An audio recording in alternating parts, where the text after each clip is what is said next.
Bonjour tout le monde, on se retrouve pour la suite des tutos jQuery.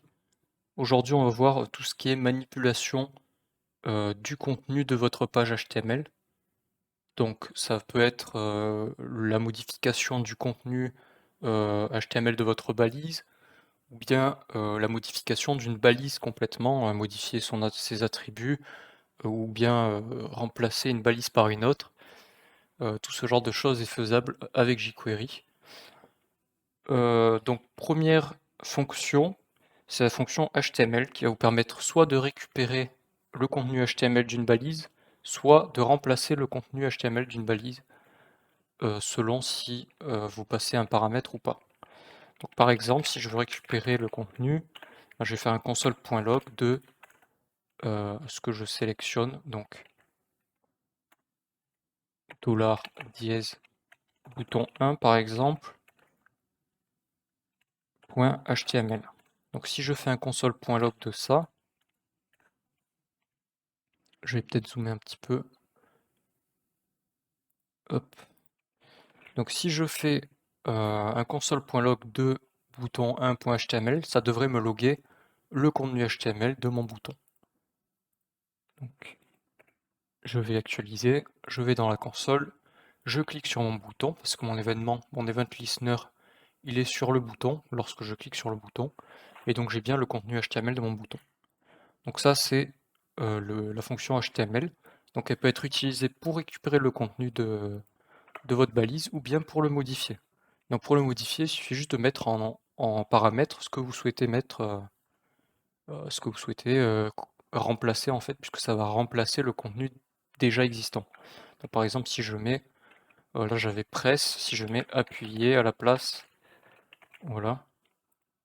Et donc lorsque je vais cliquer sur un bouton, le contenu HTML de ma balise bouton va être remplacé par appuyer. Voilà.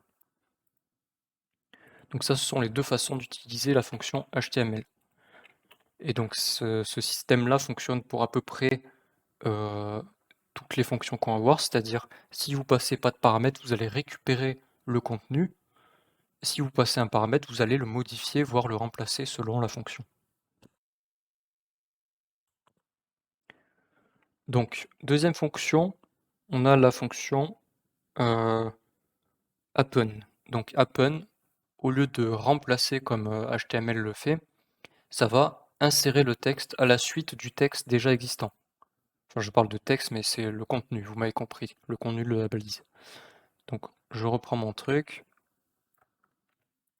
Et donc, si je fais .append, appuyer, donc là, appuyer va se mettre à la suite de press. Donc là, j'ai press, je clique, ça fait press, appuyer. Voilà. Donc ça, c'est la fonction append. Ensuite, autre fonction, on a la fonction, c'est remove, je crois. Ouais, il me semble. On va essayer, on verra bien. La fonction remove va complètement, en fait, supprimer votre balise. Donc ça va pas supprimer le contenu, mais bien la balise. C'est-à-dire si je vais là, je clique sur un bouton, alors je vais vous montrer dans l'inspecteur. Donc là j'ai mon bouton, si je clique dessus, hop, vous voyez, il disparaît du contenu HTML de ma page. Donc ça c'est la fonction remove. Donc après on a la fonction before et after, donc qui permet d'insérer du contenu avant l'élément ou après l'élément. Si vous le mettez before, ça va insérer avant, after, après. Donc si je fais before, et donc là, ça va insérer, alors je crois que ça insère un élément, hein. On va voir ça tout de suite. Voilà, vous voyez, ça insère en réalité un élément, donc vous pouvez aussi rajouter une balise. Par exemple, si je veux que ça soit un bouton, ben, j'ai juste à mettre button, slash button, comme ça. Et donc là, ça va insérer un bouton avec marqué appuyer. Voilà. Donc ça l'insère juste avant mon élément, mon bouton appuyé. Bouton 1, je voulais dire. Donc ça, c'est le before et le after, donc vous avez compris. Ça va faire la même chose, sauf que ça va l'insérer après. Voilà. Donc ça, c'est before et after. Après, qu'est-ce qu'on a? On a Le prepend, donc prepend, ça va insérer un élément à l'intérieur de votre élément sélectionné. Donc là, par exemple, si je fais, si je reprends ça va insérer un bouton à l'intérieur de mon bouton. Donc ça, c'est pas forcément le meilleur exemple. Mais par exemple, si vous voulez insérer, on va prendre le tableau, ça sera peut-être un meilleur exemple. Table id égale tableau. Parce qu'insérer un bouton dans un bouton, je vous l'accorde, c'est pas forcément utile. Là, par contre, j'ai un tableau. Et donc, je veux insérer, par exemple, une ligne. Donc, une ligne complète, hein, donc avec un tr. Moi, je vais faire tr, td, ligne insérée, slash td, slash tr. Donc là, qu'est-ce qui va se passer? À l'intérieur de mon tableau, je vais insérer une nouvelle ligne, donc une ligne complète avec une cellule. Donc si je reviens, j'actualise. Dans l'inspecteur, je vais aller sélectionner ma table, qu'on voit un peu mieux. Donc là, vous voyez, j'ai toutes mes lignes.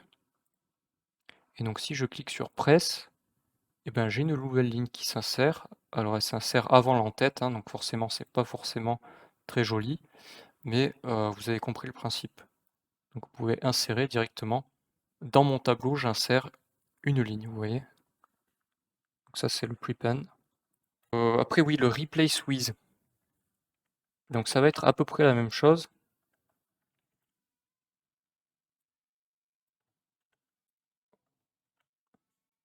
Sauf que replace with, ça va complètement remplacer votre élément. Donc par exemple, si je mets ça, et que là je fais replace with, qu'est-ce que je peux mettre?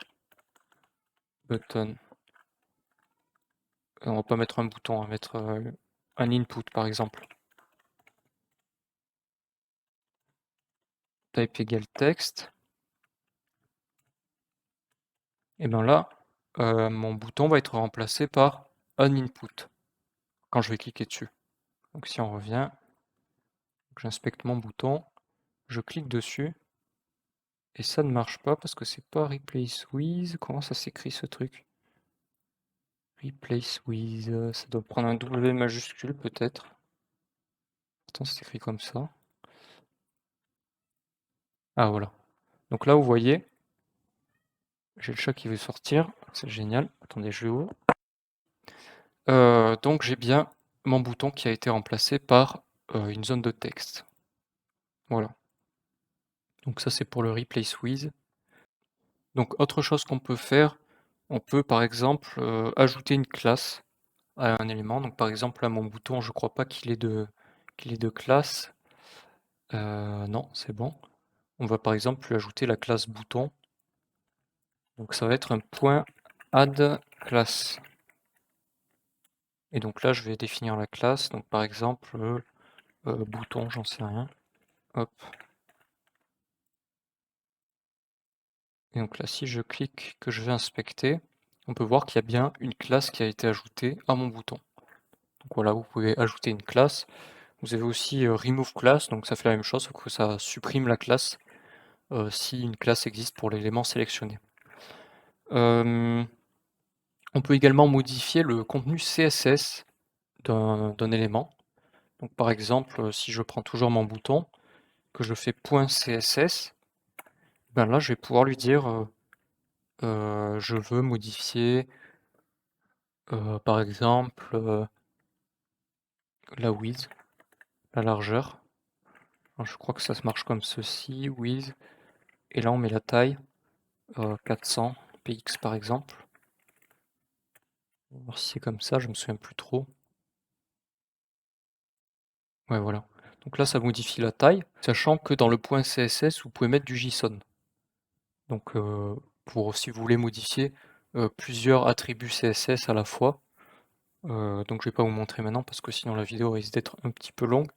Mais vous pouvez modifier plusieurs éléments plutôt que de mettre 40 fois la ligne point .css with background color, color, etc. Vous pouvez directement insérer du JSON avec, tous les attributs CSS que vous souhaitez modifier. Donc voilà. Je pense qu'on a vu à peu près tout. Bon, il existe d'autres fonctions, hein, on n'a pas forcément, absolument tout vu, mais on a vu les fonctions les plus utilisées. Voilà, c'est tout pour cette vidéo. Sur ce, à plus tout le monde, ciao.